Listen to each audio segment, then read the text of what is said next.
warahmatullahi wabarakatuh. Waalaikumsalam warahmatullahi wabarakatuh. Bismillahirrahmanirrahim. Alhamdulillahi rabbil alamin. Alhamdulillahilladzi arsala rasulahu bil huda wa dinil haq. Walhamdulillahilladzi asra bi'abdihi laylan minal masjidil haram ilal masjidil aqsa.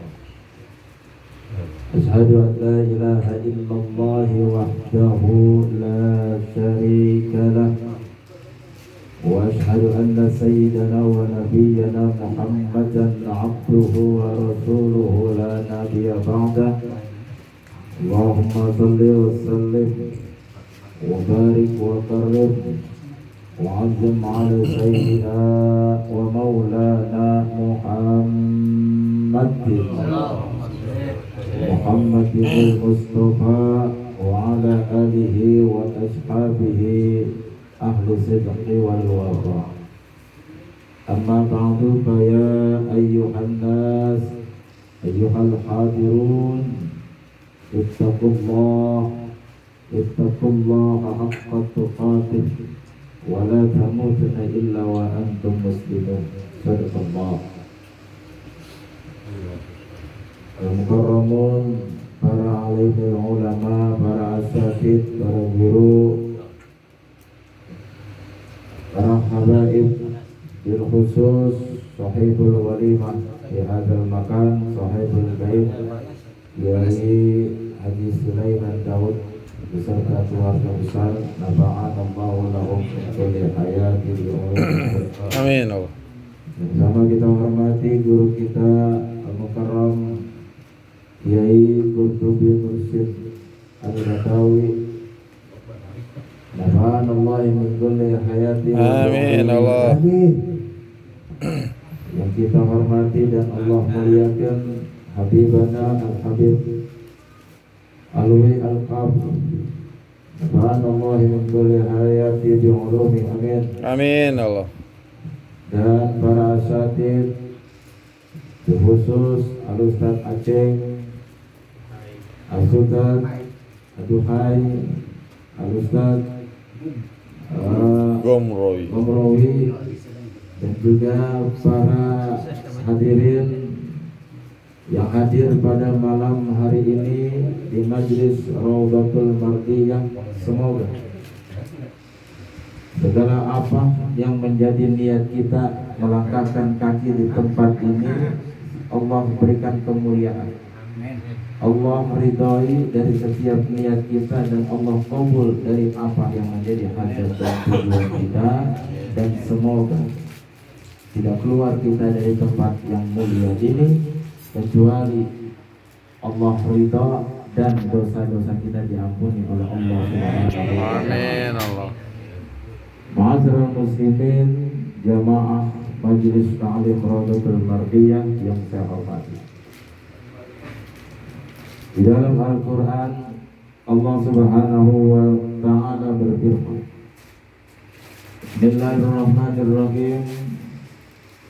Inna iddatas syuhuri 'indallahi 12 shahran fi kitabillah Yawma khalaqas samawati wal ardi minha arba'atun hurum. Dzalika ad-dinul qayyim fala tazlimu fihinna anfusakum wa qatilul musyrikina kaffah. Allahu Akbar. Kama yuqatilunakum kaffah wa'lamu annallaha ma'al muttaqin. Dalam ayat ini Allah Subhanahu wa ta'ala mau menjelaskan sesungguhnya hitungan bulan di sisi Allah ada 12 bulan.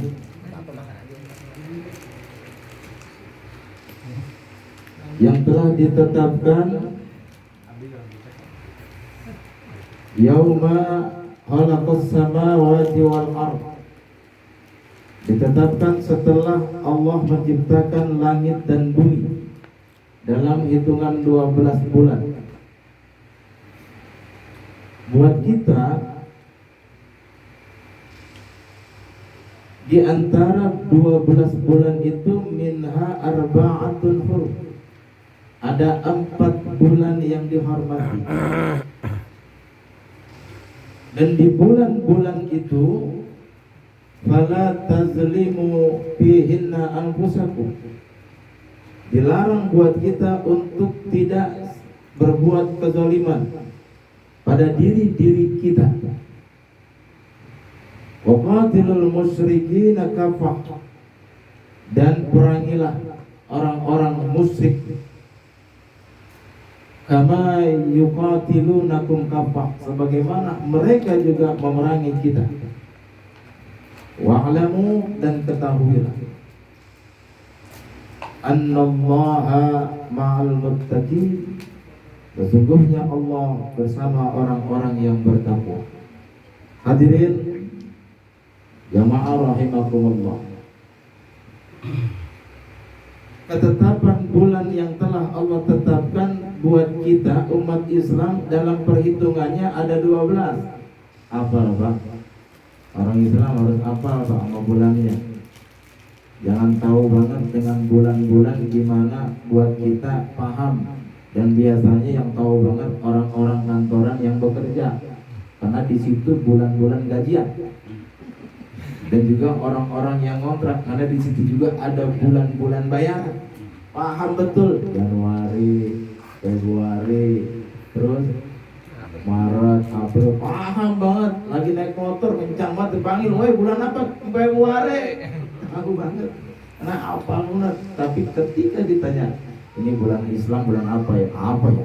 Kayaknya udah mau puasa atau bulan apa mau puasa. Ya, buat ngingetin kita bersama. Jangan sampai nanti kalau ditanya sama anak kita, "Wah, ditanya sama guru, sekarang bulan Islam bulan apa?" Saya nggak tahu. Nanya sama bapak, semua nanya bapak, kan bulan Islam bulan apa Pak? Tahu, tidak tahu. Nah, minimal malam hari ini kita pahami bersama bulan yang 12 itu apa. Mudah-mudahan ketika ditanya, wah ingat toh, semalam gua tahu ngaji, sekarang bulan Rajab toh. Nah, dari awal bulan kita pertama bulan Al-Muharram, bulan Muharram. Lalu yang kedua bulan apa? Bulan Safar. Yang ketiga bulan Rabiul Awal. Yang ketiga bulan Rabiul Akhir. Lalu yang keempat bulan Jumadil Awal. Lalu yang ke berapa? Yang kelima ya? 6. Yang keenam bulan Jumadil Akhir. Lalu yang ketujuh bulan ini sekarang udah Rajab. Setelah Rajab besok Saban. Setelah Saban kita masuk Ramadan. Setelah Ramadan kita Lebaran, Syawal. Lebaran kita Zulqa'dah. Zulqa'dah, masuk di bulan-bulan haji itu. Ya. Bulan haji, habis Zulqa'dah baru masuk bulan labbaik Allahumma labbaik, labbaik la syarika lak labbaik, innal hamda wan ni'mata lak wal mulk la syarika lak. Hukum al-hajj Arafah, yang dimana bulan itu orang-orang di Arafah sedang melaksanakan ibadah, dan itulah bulan haji. Maka bedanya umroh sama haji, kalau umroh kapan aja boleh, pikul liyau, pikul lisa boleh, pikul lisana silahkan. Tapi kalau bulan haji, bulan-bulan yang telah ditentukan, ashhurul ma'lumat, bulan-bulan yang telah ditentukan dari mulai Syawal, mulai Zulqa'dah sampai bulan haji. Minha arba'atun hurum, dari 12 bulan itu ada 4 bulan yang Allah sangat muliakan, dan yang bulan yang harus dihormati. Dan di bulan 4 itu, nah bulan yang 4 dari 12 itu yang disebutkan bulan apa? Yang 4 arba'atun hurum dari mulai bulan Zulqa'dah, Zulhijjah, lalu bulan Muharram, dan kemudian lompat kepada bulan Rajab. Jadi bulan ini termasuk bulan yang dihormati. Fala tazlimu, enggak boleh kita saling berbuat kezaliman di dalam bulan ini antara diri kita kepada Allah, diri kita kepada sesama manusia. Jangan berbuat zalim hati sama orang gedek aja. Zalim pikiran, mikirin kesenangan orang aja yang kita dengkiin.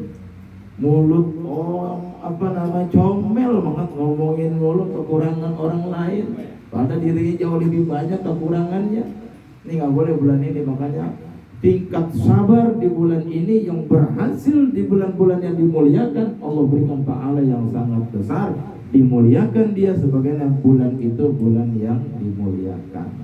Berbicara bulan Rajab, ada sejarah histori dari manusia yang mulia, Nabi kita Muhammad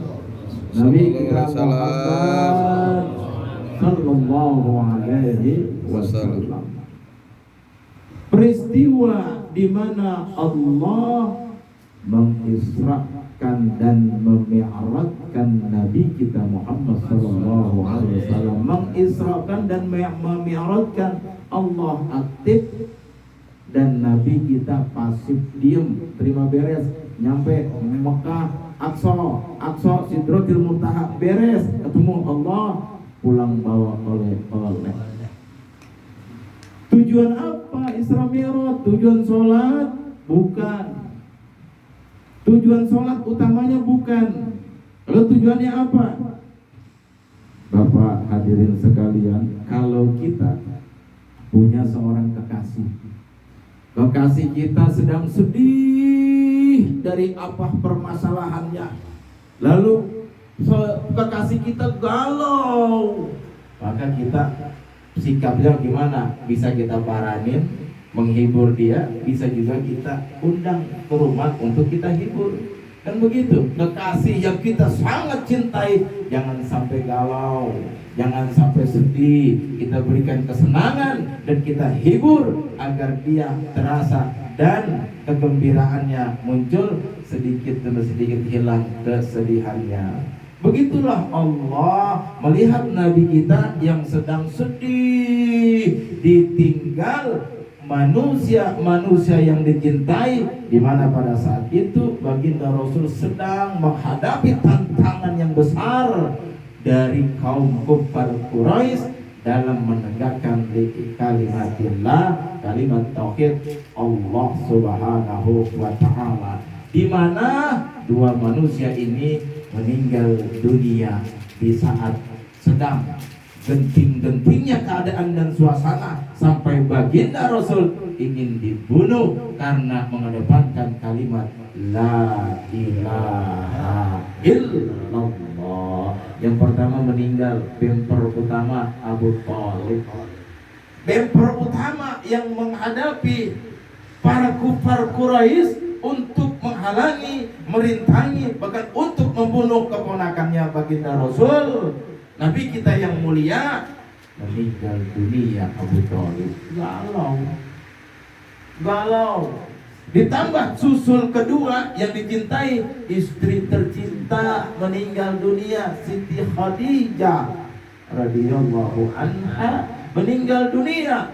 Manusia yang paling pertama mengakui kebenaran Allah yang disampaikan Rasul, mengahadkan Allah Tuhan yang satu, daripada orang-orang yang pada saat itu tidak mempercayai dari apa yang Nabi kita sampaikan.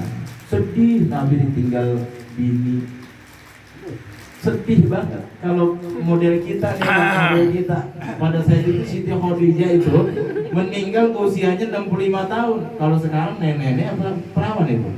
Perawan. 65 tahun Siti Khadijah meninggal dunia pada saat baginda Rasul usia 50 tahun. Nih jujur kita, model kita nih usia 50, ditinggal bini 65, senang apa gila? Tergantung dah. Tergantung kalau memang alih juga. Emang pada umumnya Pak. Pada umumnya kan ya, menurut pengamat apa ya, sosial dalam kehidupan rumah tangga, biasanya yang mati duluan laki Pak. Biasanya yang mati duluan tuh suami daripada istri. Biasanya begitu. Kenapa? Sebabnya dua Pak. Yang pertama biasanya tuh laki mati duluan karena enek banget. Allah. Enek banget punya bini, bewelnya naudzubillah. Lah habis dibentak-bentak mulu. Dibentak-bentak mulu. Pengalaman tetangga kita. Habis cepegel pagi diomelin, suruh sarapan, belum sarapan dikatain sama lagi bego, disuruh sarapan dan susah banget. Kira cuma sarapan aja ada lauk sedikit mau dia ambil, anak belum makan sisain, yang serakah jadi orang tua, diomelin lagi aja. Mau ngopi aja, ngopi mulu kerjaannya, gawe kagak. Laki mendasar, laki tolol, agak ngasih ngopi mulu. Lepuk-lepuk lama-lama begitu, mati yang ada laki. Nyesek, diomel mulu, usia udah tua. Ini bewel banget, ampun dah. Yang ada nyesek, ya mati. Malah rata-rata laki duluan yang mati. Tapi kemarin saya lihat di TV bininya mati. Saking pegalnya udah kayak gitu. Diracunin lah. Di itu. Yang kedua Pak, kenapa laki mati duluan? Karena kalau bini yang mati duluan punya anak 5 kagak keurus Pak, kalau bapak mah Pak. Bener gak? Kita suami nih punya anak 5 kecil-kecil, bininya mati duluan tuh yang kecil-kecil, kesian itu. Kesian. Kenapa? Kagak kelihatan, kagak keurusan. Kenapa? Karena dianya kelayaban mulu, nyari gantinya. Itu makanya Allah ambil, udah mendingan lakinya duluan. Kalau lakinya yang duluan, bininya Pak, biar anak 10 kerawat. Bini anak banyak nih, laki nggak ada, tetap keurus, makan sampai gede. Begitu nggak? Rata-rata begitu. Mana contohnya? Coba lihat dah. Coba lihat. Ayam kan anak banyak banget tuh anaknya. Bukan di sini kalau kita mau lihat nih ayam. Pernah nggak ngelihat ayam jago ikut ngorek-ngorek makanan buat anaknya?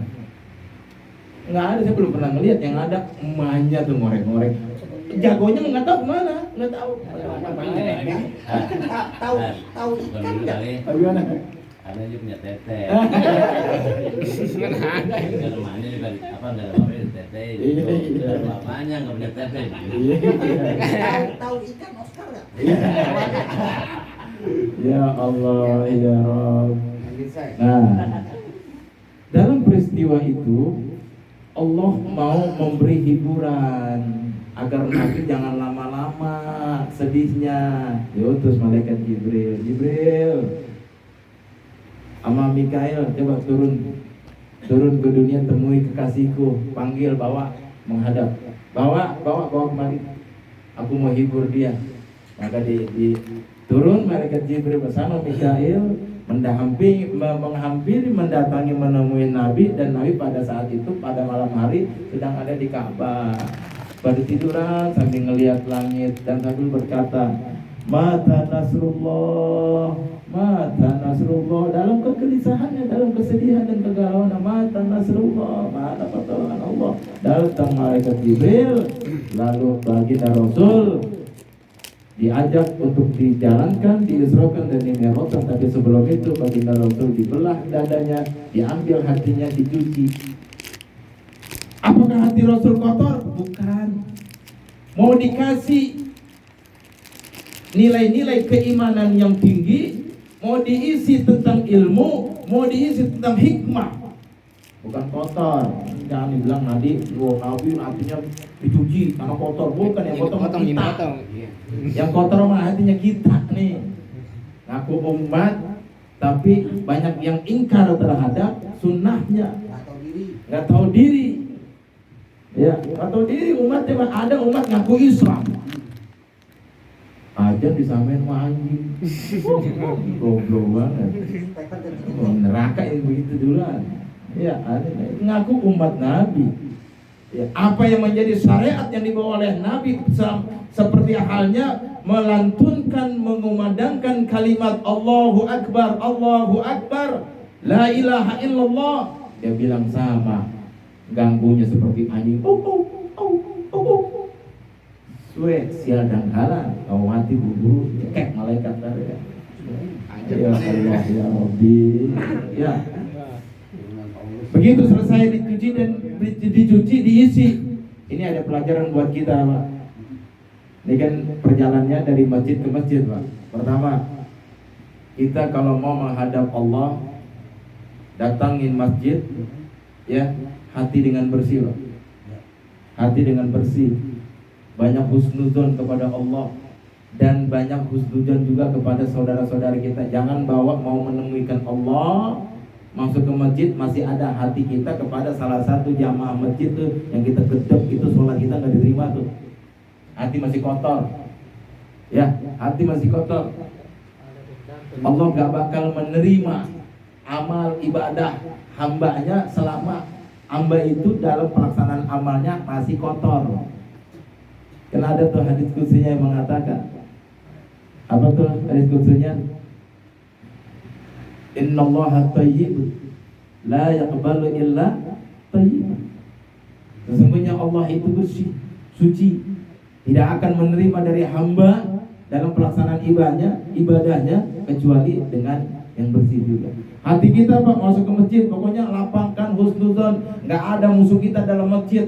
Pada saat itu nggak ada masjid. Makanya orang yang udah nggak mau datang ke masjid itu sama juga ikan yang nggak mau datang ke air. Kan air sama ikan harusnya sepakat. Di mana ada air, di situ ada ikan, harusnya begitu. Kecuali air aqua. Di mana ada air, dia harus ada temennya ikan. Ikan ia bersahabatnya dengan air. Maka kalau ada ikan yang nggak mau datengin air, itu ikan mati. Lele. Orang yang nggak mau datang ke masjid berarti hatinya mati. Ya, kalau sudah hati mati, nggak bakal, Pak. Amalan apa saja yang dia lakukan, hati yang mati nggak diterima. Hati yang mati nggak bakal diterima oleh Allah Subhanahu wa Ta'ala. Dan keras diberikan apapun nasihatnya, orang yang hatinya mati nggak masuk menerima nasihat. Kenapa? Karena qaswatul qalbi, hati yang keras. Itu hati yang keras, itu hati yang mati, itu biasanya ogah banget masuk masjid. Dan gara-gara memang dia nggak mau masuk masjid, tapi giliran mati dibawa ke masjid. Yang begitu jangan dibawa ke masjid. Kalau udah nggak, Johor nggak ada, asar nggak ada, maghrib dia udah ada di rumah, nggak ada juga di masjid. Isya nggak ada, sampai subuh nggak ada, mati besok baru ada. Baru ada. Yang begitu kalau kata guru saya tuh, buang ke laut. Gak berguna masuk ke masjid, tiada guna kalau sudah tidak bernyawa masuk ke masjid. Apa yang dia mau harapkan? Kalau orang hidup masuk ke masjid ada yang dia harapkan. Apa? Maghfirahnya Allah, ya, keriduannya Allah. Dia keluar, dia mendapat keriduannya Allah, dia mendapat maghfirahnya Allah. Maka jangan takut-takut. Masjid nggak ada mendatangkan mudarat, masjid nggak mendatangkan kemautan, kematian, nggak mendatangkan. Nggak ada di dalam masjid, nggak ada mudarat, nggak ada penyakit. Jangankan orang yang sehat, orang yang sakit masuk ke masjid, dia tidak akan memudaratkan orang-orang di sekitar masjid. Nggak bakalan. Nggak. Kenapa? Orang yang masuk ke masjid, dia sedang menjaga Allah, dia mau menjaga Allah, dan Allah juga akan menjaga dia. Ihfazillah yahfazillah. Kalau dia jaga Allah, maka Allah akan jaga dia. Nggak akan dan tidak ada mudarat. Apalagi disunnahkan kan masuk ke masjid, apa doanya? Allahumma ghfirli waftahli abwaba rahmatika. Di dalam masjid rahmat yang ada, di dalam masjid barokat yang ada, di dalam masjid nggak ada yang namanya sayyid, nggak ada yang namanya mudarat, nggak ada. Apalagi dapat mematikan orang. Saya belum tahu dan belum pernah dengar dari mulai corona ada sampai sekarang nih, ada orang mati di dalam masjid. Yang ada orang mati di dalam rumah sakit. Yang ada atau jadi jelas rumah sakit yang banyak mudorotnya di zaman corona, masjid yang ada maslahat dan barokah yang ada, dan dialah tempat yang buat kita selamat dunia sampai akhirat.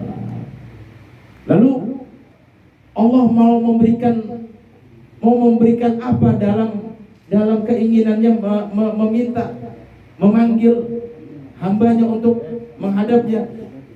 Maka di dalam itu ada ayat linuriyahu min ayatina.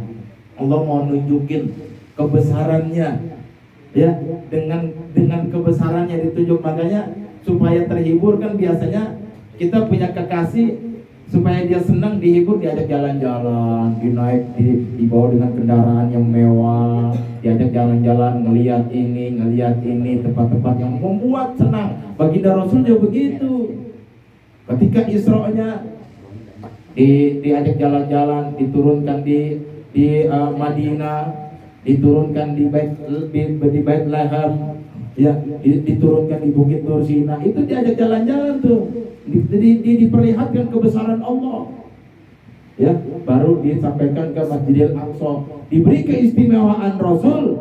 Di situ Rasul dijadikan imam sholat daripada para nabi-nabi sebelumnya. Maka saat itulah Nabi disebut Imamul Anbiya wal Mursalin.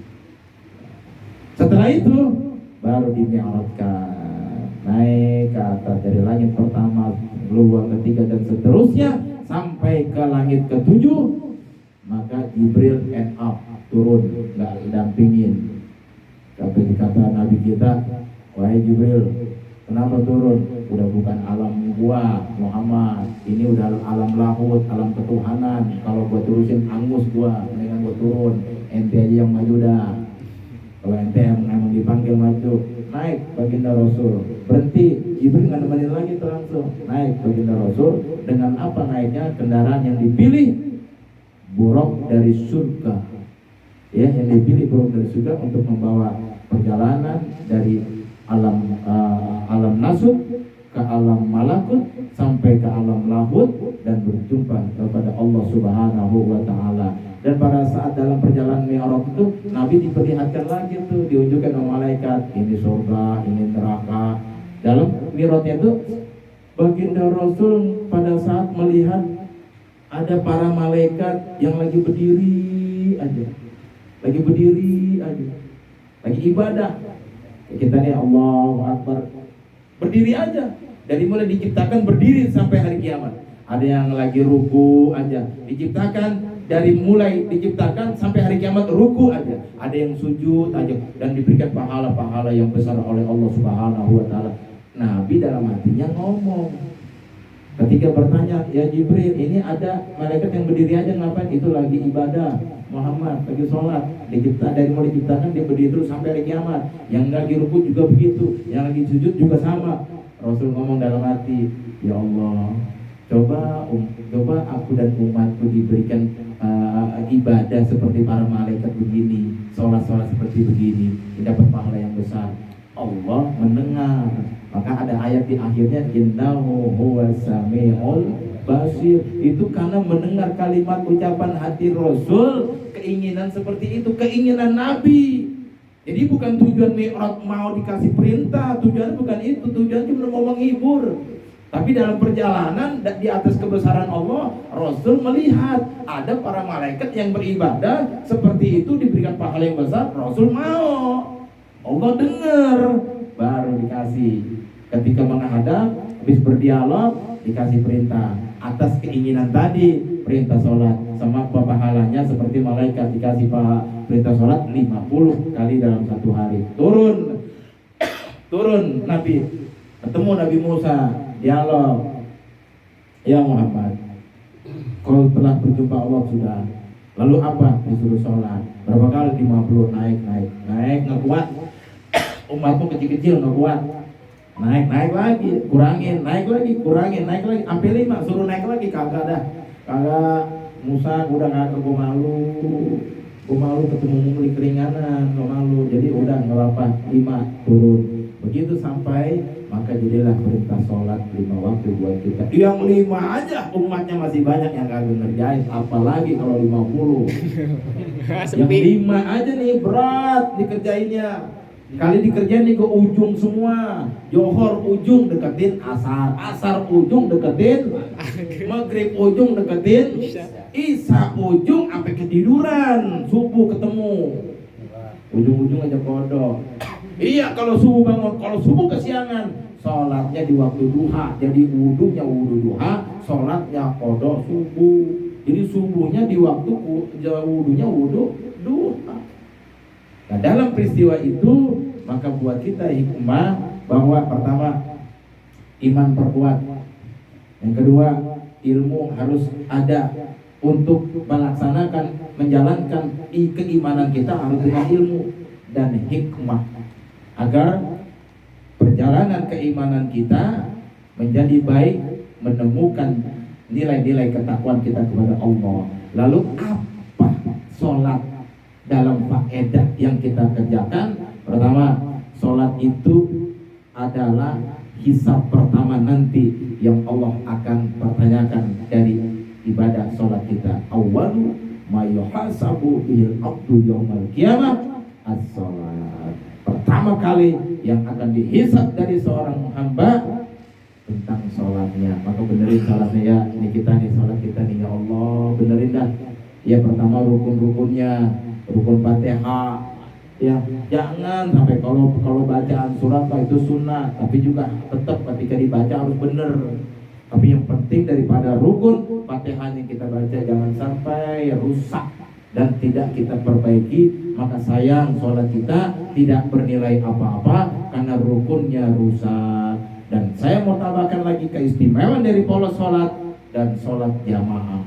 Kata Nabi, ini yang sudah sering sholat jamaah jangan kendor, yang belum menjadi motivasi. Nabi di dalam kitab Duratun Nasihin, Nabi bersabda, man shalla sholawati khamsi,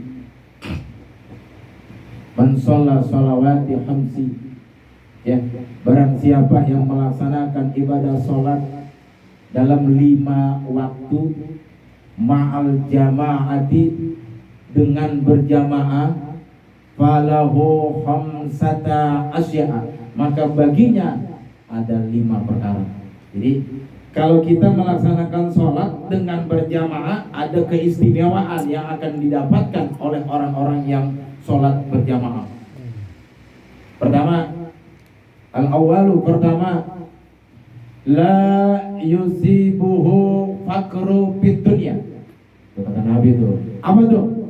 Tidak bakal fakir hidupnya di dalam dunia, nggak bakal susah hidupnya di dunia, nggak bakal merangsang hidupnya di dunia, nggak bakal melarat hidupnya di dunia ketika dia jaga sholat dengan berjamaah.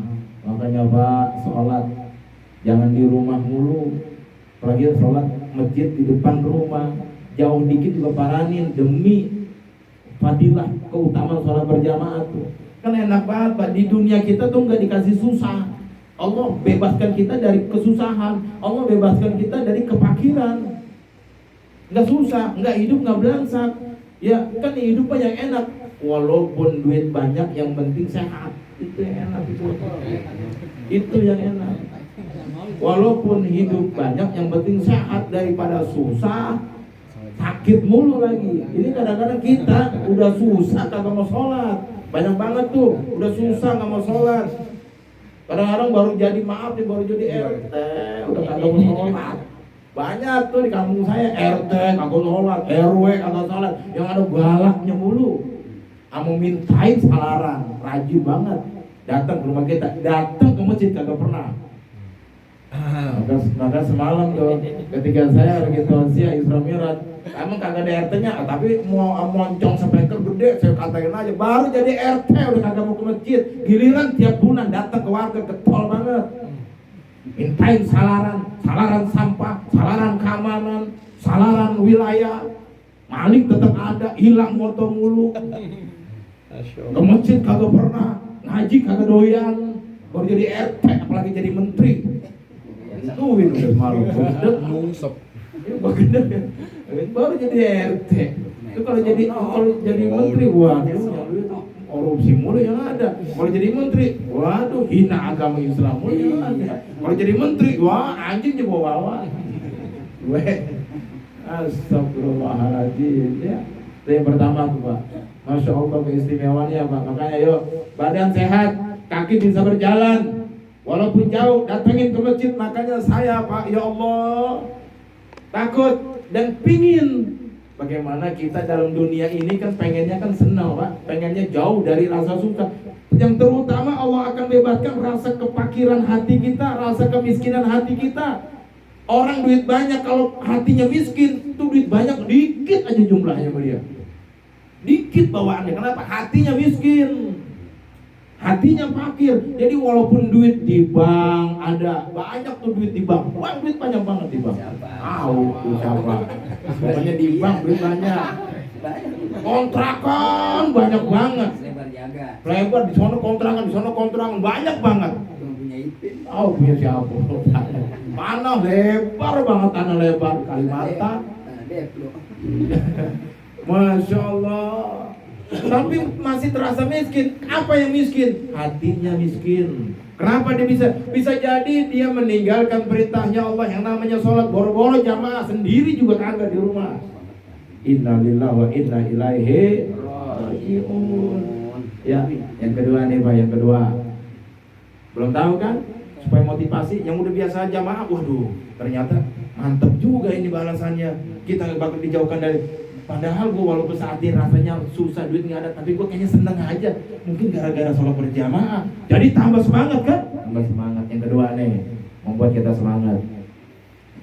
Kata Nabi, As-Sani, yang kedua, yarfa'ullahu anhu azabal qabri. Masya Allah, alhamdulillah. Allah akan bebaskan dia dari azab kuburnya Pak. Nanti kalau dia mati Pak. Berarti kalau begitu di kubur ada azab Pak. Dan juga sebaliknya di kubur ada nikmat Pak. Siapa yang dikasih azab? Tergantung yang masuk siapa. Tergantung siapa yang masuk dan bawa apa. Makanya Pak, kalau kita sholat nih Pak, rukun-rukun kita nggak bener, tapi sholat Pak masih mending dan lumayan, kita nggak berdosa karena ngerjain sholat, cuma nggak ada apa-apanya. Kalau masuk kubur, sama juga masuk ke rumah kosong, nggak dikebukin di rumah kosong, nggak dikebukin. Kenapa? Nggak ada salahnya. Masuk rumahnya kosong, nggak ada makanan, nggak ada yang nemenin, kosong sendirian. Enak kagak Pak? Masuk ke rumah kosong Pak, perempuan kagak ada, makanan kagak, air kagak, pelangga pelongo umum yang ada. Enak Pak kagak? Kagak enak juga Pak, walaupun di dalam rumah kosong nggak ada yang gebukin. Beda dengan yang masuknya bawa kejahatan yang dia perlakukan. Sama juga seperti orang masuk penjara, digebukin di dalam. Nah, sama tuh kalau orang yang membawa amal keburukan masuk ke dalamnya, ya ditungguin. Kan di malaikat di kubur ada dua. Pertama malaikat munkar, yang kedua malaikat nakir. Malaikat munkar tugasnya nanya, malaikat nakir tugasnya ngemplangin. Ditanya, kamu Islam? Kamu sholat? Enggak. Kata munkar, nakir, gebuk, siap. Nakir tukang gebungin. Nakir ini begini, buku pelangan. Tanya, mana buka? Gak tahu. Pak. Ditanya, kamu sholat? Enggak. Pak. Jadi malaikat nakir tuh megang kemplangan. Masya Allah, betapa indah dan nikmat ketika kita masuk ke rumah, di dalam serba ada Pak. Makanan, minuman, ya semua hiburan di dalam. Bahkan ada wanita bidadarinya Pak. Masuk kita sendiri di dalam bidadari. Betah apa betah? Enak apa enak? Gurih apa gurih? Mantul. Masuk ke rumah, di dalamnya fasilitas lengkap, wanita yang menjadi peneman kita ada, bidadari. Begitulah orang-orang yang beriman, yang bertakwa, membawa pahala-pahala dari ibadahnya masuk ke dalam kubur yang sudah dinanti oleh bidadari-bidadari dari pahala sholatnya, bidadari dari pahala puasanya, bidadari dari ibadah yang solehnya, semuanya menemani dia, termasuk pembacaan Al-Quran, menjadi sahabat di dalam kubur, sehingga dia tidak terasa sepi dan senang, nikmat, fasilitasnya lengkap. Maka yang begitu kalau dia tidur di kubur, tidurnya kata malaikat naumul arus, kam naumul arus, tidur sebagaimana tidurnya pengantin. Endah bener Pak, pengantin enak gak tidurnya? Ustaz Gunoi enak gak? Enggak pernah tidur kalau Iya. Tidurnya pengantin itu enak banget Pak. Apa? Sampai kagak tidur, tapi macul mulu. Gimana mau tidur macul, bangun macul, enak banget. Masya Allah. Sampai kiamat kagak terasa, tau-taunya kiamat. Ya Allah ya Rabbi, indah nikmat sholat berjamaah. Ya, yang sudah selalu berjamaah, ayo semangat. Yang belum wajib tahu motivasi. Makanya saya kemana-mana lagi bawa mobil, di radio terdengar Allahu Akbar, Allahu Akbar. Yes, cari masjid di mana dekat. Kalau belum ketemu saya ubah tuh. Ada ketemu di gang juga saya masuk, parkir di depan untuk dapetin sholat jamaah. Karena saya pengen hidup dunia itu dijauhkan dari susah. Saya pengen di alam kubur dijauhkan dari azab kubur. Pengen kan? Pengen. Masya Allah, nggak ada kenikmatan di kubur kecuali kita dapat kenikmatan diberikan dari ibadah-ibadah kita, dan yang terutama ibadah sholat berjamaah begitu penting. Yo, ya, kalau jamaah Pak, mumpung masih sehat. Kalau udah sakit nggak bisa. Ya udah sakit baru alasan nggak bisa, jangan kalau sakit dulu sehat sama kagak datang, sakitnya aja alasan kan begitu. Ngaji juga sama begitu, kagak datang ngaji padahal sehat, nggak datang kecuali sakit nggak datang. Ini yang nggak hadir mudah kali-kali dia pada sakit, kita doain mudah-mudahan sehat. Ya kalau dia sehat mudah-mudahan dia ya kuat bisa datang ke sini, amin ya robbal. Yang ketiga apa? Yang ketiga nih motivasi kita dengan sholat berjamaah. Kata Nabi as-salisu, yang ketiga, yu'ta kitabahu biyaminih. Nanti pada hari kiamat dia akan menerima buku catatan amalnya dengan tangan kanannya. Emang nanti ketika kita nanggap buku amal nih, dikasih buku catatan amal, tangan kita bisa milih. Kita bisa, kalau sekarang enak milih tangan kanan kan, enak. Nanti tangan sendiri yang maju, tangan sendiri yang maju. Kalau catatan amal buruk, kiri yang maju. Kalau amal catatan baiknya, tangan yang maju. Maka ketika kita lazim dan aktif 5 waktu sholat berjamaah, tuh ada jaminannya tuh. Nanti ketika kita nerima buku catatan amal kita, tangan kanan yang maju. Alhamdulillah. Kalau tangan kanan yang maju, isinya semua ibarat rapot bagus-bagus Pak. 10, paling kecil 9,5. Kalau tangan kiri merah semua Pak. 1, 2, 3, 4 paling tinggi 5. 1, 2, 3, 4 paling tinggi 5. Alam kedua 1, 2, 3 merah semua, paling tinggi nilainya 5. Enak itu ketemu Yakut. Ketemu menteri paling gede angkanya 5, paling gede itu merah juga, semua bukunya merah. Kalau udah merah berarti temennya api, ya nggak? Temennya api. Makanya kalau orang merokok di tengah gelap, yang kelihatan apanya? Apinya merah banget, marong, ya begitu. Kalau merah rapotnya, menerima dari tangan kiri, udah alamat Pak, alamatnya alamat palsu. Tuh, barang Ayu Tinting nanti dia. Masya Allah, alhamdulillah. Mudah-mudahan nanti kita ketika di yaumil kiamat di padang mahsyar, ketika menerima amal buku catatan dari tangan kanan. Amin ya robbal alamin. Lalu yang keempat nih Pak, ya, kata Nabi Ar-Rabiu yang keempat, yang turu ala syirat kalbarki. Dia akan melewati sirat, di atas sirat itu tuh, ya, di atas sirat, ala sirat kalbarki, seperti seperti kilat yang menyambar. Masya Allah, sama seperti kita naik kendaraan buruk. Baginda Rasul naik kendaraan buruk, cepat kan? Dari Mekah ke Aqsa langsung termuntah, cuman nggak ada semalaman. sebagian malam, nggak ada semalaman. Kalau semalaman kan dari mulai maghrib turun lagi kan sampai subuh tuh, malam kan. Enggak, bagian malam doang, cuma beberapa jam doang. Kenapa? Buruk yang naikin, selangkah buruk tuh, buruk sekali merangkak, set, itu seperti kilat, makanya namanya buruk. Diambil dari kata albarkun, buruk yang menyambar, seperti cepet. Selangkah buruk itu jauhnya pandangan mata manusia memandang. Jauh nggak kalau kita memandang, Pak? Oh, itu langit, Pak. Kelihatan mata kita.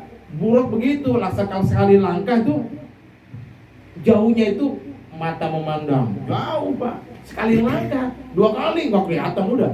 3 kali nyampe Aqsa. Lah kita ngos-ngosan naik pesawat sampai pegel. Ya enggak? Itu juga sampai berjam-jam. Masya Allah. Ya enggak, luar biasa. Nah itu, ketika nanti kita berjalan di atas sirat, ya penentuan masuk neraka atau surga di sirat itu. Kalau masuk neraka nyemplung, kalau enggak. Makanya orang nanti di atas sirat itu tergantung amalnya, Pak. Kalau amalnya dikit, ya berangkang dah. Mana jauh, ya juga nggak kelihatan, Pak. Sirat panjang jauh, berangkang, Pak. Aduh, ada yang merayap kayak tentara. Tergantung amalnya, merayap. Ada yang mau gantung. Kayak gondola, mau gantung begitu. Widih, ya, waduh susah. Tapi ketika orang yang sering sholat berjamaah, kata Nabi, yang turun ala sirat kalbarki, dia jalan seperti kilat menyambar. Tiba-tiba udah langsung di surga. Alhamdulillah. Mudah-mudahan nanti kita nih orang-orang yang sholat berjamaah dan berjamaah di majelis ini, nanti ketika sirat nggak kelihatan. Mana Kiai Sulaiman? Tadi baru di depan kita, nggak tahu. Dibawa buruk.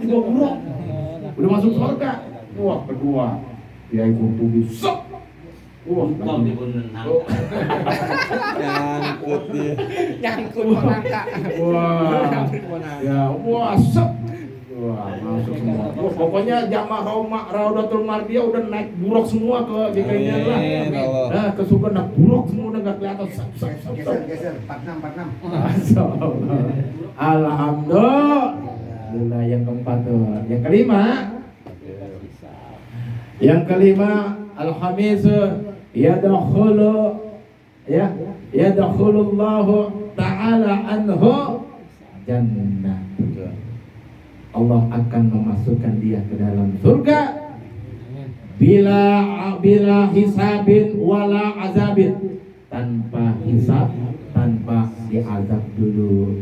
Orang kan semua nih kullu ummati dakhala jannah, ya kan? Semua umat Nabi masuk surga. Ya cuman beda-beda waktunya. Ya beda-beda waktunya.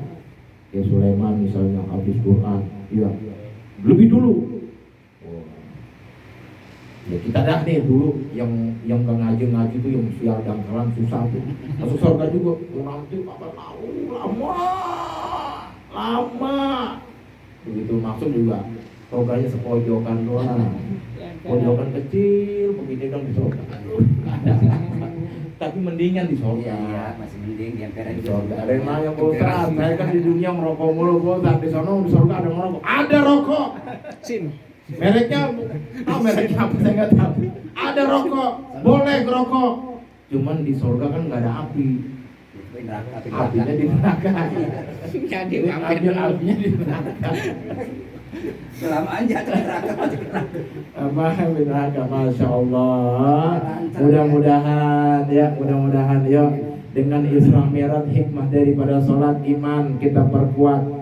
Ya iman itu ya harga yang paling mahal, lebih mahal daripada intan, mutiara, emas dan permata, nilai keimanan. Maka mudah-mudahan ketika kita ya rujuk minat dunia ma'al iman. Alhamdulillahirabbil alamin. Semoga kita diselamatkan dalam hidup dunia, dijauhkan dari kefakiran, dan kita dijauhkan daripada azab kubur, dan semoga kita nanti menerima kitab amal catatan dari dengan tangan kanan kita. Mudah-mudahan kita akan melewati sirat secepat kilat menyambar. Semoga Allah masukkan kita ke dalam surga tanpa hisab, tanpa azab. Amin ya robbal alamin. Ini saja dari saya, mudah-mudahan ada manfaatnya. Hadanallahu wa iyyakum ila siratal mustaqim. Assalamualaikum warahmatullahi wabarakatuh. Waalaikumsalam warahmatullahi wabarakatuh.